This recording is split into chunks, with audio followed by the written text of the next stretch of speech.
बहुत समय पहले की बात है। वहाँ एक अनोखा नियम था। गांव के बीच खड़ा नीला दरवाजा किसी को छूना नहीं था। बच्चे अक्सर उस दरवाजे के पास जाकर झांकते, लेकिन गांव के बड़े कहते, जो इसे छूता है वह रहस्यमय दुनिया में चला जाता है, जहाँ से कभी कोई लौटकर नहीं आया। लेकिन एक नटखट लड़की थी, परी। वह साहसी भी थी और बहुत जिज्ञासु भी। एक दिन जब चांद सबसे ज्यादा चमक रहा था, परी ने फैसला किया कि वह दरवाजे के रहस्य को सुलझाएगी।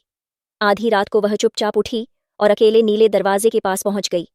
जैसे ही उसने दरवाजे को छुआ, दरवाजा खुद ब खुद खुल गया और परी एक चमचमाती नीली रोशनी में गायब हो गई। परी ने आंखें खोलीं तो वह खुद को एक सुनहरी घाटी में पाई, जहां तितलियां बोलती थीं और पेड़ गाने गाते थे। सामने खड़ी थीं 3 परियां, जो बोल पड़ीं, तुमने नीला दरवाजा पार कर लिया है। अब तुम्हें हमारी 3 परीक्षाएं पास करनी होंगी, तभी वापस जा पाओगी, वरना तुम यहीं रह जाओगी हमेशा के लिए। परीक्षा 1। उसे एक झील दिखाई गई जिसमें उसका झूठ बोलने वाला चेहरा बिगड़ा हुआ दिख रहा था। परी ने माना कि वह बिना बताए आई और झील साफ हो गई। परीक्षा 2। उसे एक रोता हुआ भालू मिला जो कांटे में फंसा था। डर के बावजूद परी ने उसके पांव से कांटा निकाला और भालू उसे धन्यवाद बोलकर गायब हो गया। परीक्षा 3। अब सबसे कठिन परीक्षा थी।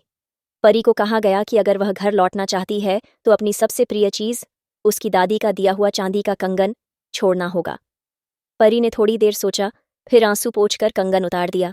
परियां मुस्कुराईं, तुमने सच्चाई, दया और त्याग को चुना, अब तुम वापस जा सकती हो। परी आंखें खोलती है और खुद को फिर उसी नीले दरवाजे के पास पाती है, पर अब दरवाजा गायब था।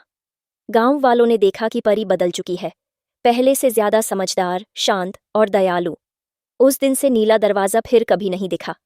लेकिन परी ने बच्चों को सिखाया कि सच्ची शक्ति जादू में नहीं, बल्कि अपने अंदर के अच्छे गुणों में होती है।